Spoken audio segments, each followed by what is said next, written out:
Ambedkar surname उनके गुरु ने दिया, क्योंकि इतनी परेशानियों से उस समय पर वो जिस जाति में जन्मे थे उन लोगों को स्कूल में आना तो दूर, परछाई से भी नफरत थी। इतना छुआछूत था और आज भी गांव में है, इतनी नहीं कम है। लेकिन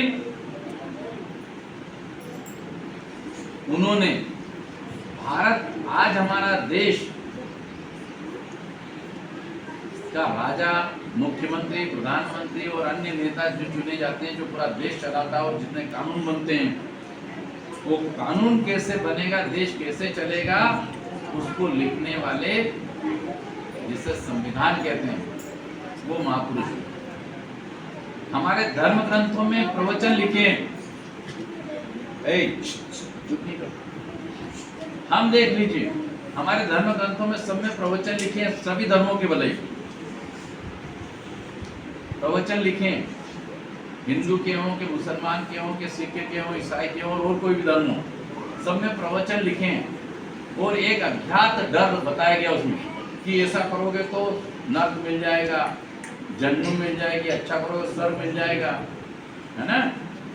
लेकिन इस बाबा ने, कौन से बाबा, डॉक्टर भीमराव अम्बेडकर ने ये लिखा कि आपने चोरी की, आपने हत्या की, आपने कोई दुष्कृत्य किया तो उसका सजा आपको यही मिलना, स्वर्ग में जाने की जरूरत नहीं। अच्छा काम किया, लोगों के दिलों पे राज किया तो आपको यही राजा बना देंगे, समझे। उन्होंने एक बहुत अच्छी बात कही जो आपको करना है कि शिक्षा वो शेरनी का दूध है, शिक्षा वो शेरनी का दूध है, जो पिएगा सो दहाड़ेगा, समझे। आप अपनी माताओं के दूध तो पी चुके रहे, बड़े हो गए, अब आपको शिक्षा नामक शेरनी का दूध पीना है। क्या पीना है आपको? करिए इधर फोकस, क्या पीना है आपको? काय का? कौन सी शेरनी? शिक्षा की शेरनी का। जोर से बोलेंगे, आपको क्या पीना है? किसका? कौन सी शेरनी? बहुत जोरदार ताली बजा।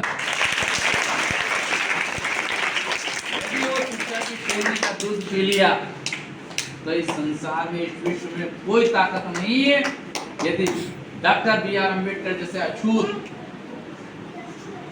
को यदि आज इतना सम्मान मिल रहा है, संविधान लिखने का मौका मिला, उस संसद में जाने का मौका मिला, ठीक है, और सिंबल ऑफ नॉलेज अमेरिका की यूनिवर्सिटी में 32 डिग्रियां, अनगिनत डिग्रियां, उस समय भारत में कोई पढ़ा लिखा इतना व्यक्ति नहीं था, भारत में ऐसा पढ़ा लिखा व्यक्ति कोई नहीं था। हमारे भारत के लोग गए, अंग्रेजों ने कहा कि हम छोड़ तो रहे भारत, हम छोड़ रहे हैं, बताओ तुम्हारा देश कैसे चलाओगे, 596 रियासतें हैं, अलग अलग छोटे राज्य हैं, हम चले जाएंगे आगे, राजा रजवाड़ा हैं, या हर 3 कोस से बोली और पानी बदल जाता है, संस्कृति बदल जाती है, हर गांव में एक ही जाति, एक ही बिरादरी के, हर व्यक्तियों में अलग अलग विविधता है। आप हमें बताएं कि इस देश को चलाएंगे कैसे, ऐसा कुछ न कुछ लिख लो, जिसे कहते हैं विधान, संविधान, ऐसा कोई लिखे। तो हमारे देश के सारे लोग परेशान हो गए कि यार करें तो क्या करें, क्योंकि पालखेड़ी की अलग परंपरा, पालखेड़ी में भी हर जाति के लोग अलग अलग तरह की परंपरा, सबकी अपनी अपनी मान्यताएं, आगर की अलग, काकर की अलग, रोटी की अलग, सबका खान पीन अलग, और सबको एक साथ बांधना बड़ा मुश्किल का काम है। परेशान हो गए, वही वापस अंग्रेजों से कहा कि साहब हमें तो ऐसा नहीं मिल रहा है। क्या नहीं मिल रहा है? कि हमारा पूरा देश एक साथ चल ले, ऐसा विधान हम लिख नहीं पा रहे हैं, एक काम करो आप ही लिख दो, उसी से हम देश चला लें। तो उन्होंने कहा कि भैया यार, हाथ में छोरन गांव में रेड कर दिया था, क्या कर रहे हैं? हाथ में छोरन गांव में रेड कर दिया। अरे विश्व का सबसे पढ़ा लिखा व्यक्ति, जिसे पूरे संसार का संविधानों का ज्ञान है, इतना बुद्धिजीवी व्यक्ति है, डॉक्टर भीमराव अम्बेडकर, वो तुम्हारे यहाँ पर है, और उस व्यक्ति को छोड़ करके तुम हमारे पास आ जाइए, लिखवाइए। फिर हमारे राजनेताओं ने कहा कि उसको तो हमने हरा दिया चुनाव। क्या किया हमने? चुनाव में हरा दिया, और वो संसद में नहीं आ सकता। क्या नहीं कर सकता वो? और संसद में नहीं आए तब तक वो संविधान कैसे लिखे? क्योंकि 1947 में हमारा देश आजाद हो गया था, लेकिन हमारे पास में देश कैसे चलाना इसका कोई भी ग्रंथ नहीं था।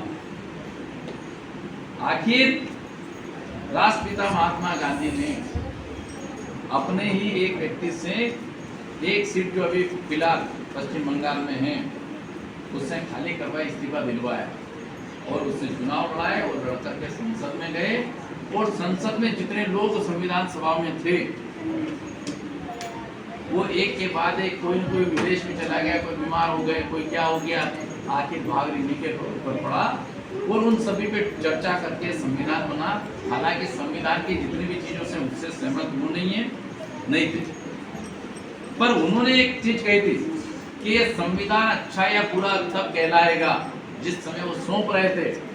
हमारे प्रथम राष्ट्रपति और प्रथम प्रधानमंत्री और सरदार पटेल के हाथों में जब सौंपने जा रहे थे, उस समय उनकी आंखों में आंसू थे। क्या थे? आंखों में क्या थे? तो सरदार पटेल ने बोला कि डॉक्टर अंबेडकर आप खुश नहीं है भाई, आपने लिखा इतना बड़ा विधान और देश इसके आधार पे चलेगा, और आज जब सौंप रहे हो राजेंद्र प्रसाद जी, पंडित नेहरू और ऐसे सब कर्णदाताओं को आप सौंप रहे हैं, और उस समय आपकी आंखों में आंसू आ रहे। तो उन्होंने कहा नहीं, ये संविधान अच्छा और बुरा सब रहेगा कि इसको पालन करवाने वाले कैसे लोग। यदि अच्छे हैं तो संविधान सही साबित होगा, और बुरे हैं तो बुरा साबित। समझे?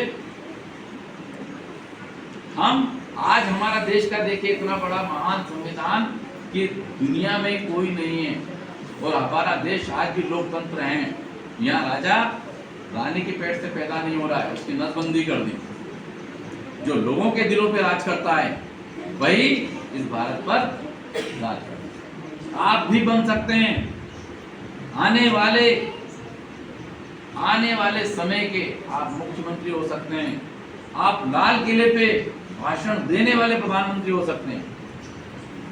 क्या हो सकते हैं? इनकी तरफ करें आप। क्या हो सकते हैं आप? क्या हो सकते हैं? प्रधानमंत्री। क्या हो सकते हैं? क्या हो सकते हैं आप? राष्ट्रपति हो सकते हैं आप। मुख्यमंत्री हो सकते हैं किसी प्रदेश के। जज हो सकते हैं आप। चीफ जस्टिस ऑफ इंडिया तक पहुंच सकते हैं। जो चाहे वो बन सकते हैं, किसी की बंदिश नहीं। यदि बताइए, आप तो सब एक साथ बैठे हैं, एक ऐसा लड़का जिसको इस कमरे के बाहर बिठाया जाता था गुरुओं के द्वारा कि वहीं से बैठ के खिड़की में से बाहर से पढ़, अंदर तेरे को आने की जरूरत नहीं है, क्योंकि ये सब लोग बाकी बच्चे अबड़ा जाएंगे। ऐसा व्यक्ति ऐसा संविधान लिख सकता है, और आज उसके नाम पर जगह जगह मूर्तियां हैं। तो कोई भी राजनेता जाता है तो उन्हीं की जय जयकार करता है। तो आप नहीं बन सकते क्या? बन सकते या नहीं? बन सकते। अरे जोर से बोले, उधर करें बेटा। हाथ उड़ा। बन सकते या नहीं बन सकते? हाथ ऐसे आना चाहिए। आप अंबेडकर बन सकते हैं क्या नहीं बन सकते? ताली बजा दो आप। आप स्वामी विवेकानंद बन सकते कि नहीं बन सकते हैं? स्वामी विवेकानंद बन सकते हैं कि नहीं बन सकते हैं? क्या नहीं है बोलेगा, मैं तो हम तो महिला हैं, हम कैसे बन जाए? स्वामी विवेकानंद एक प्रतीक है, ज्ञान का प्रतीक है, तर्क का प्रतीक है। ठीक है,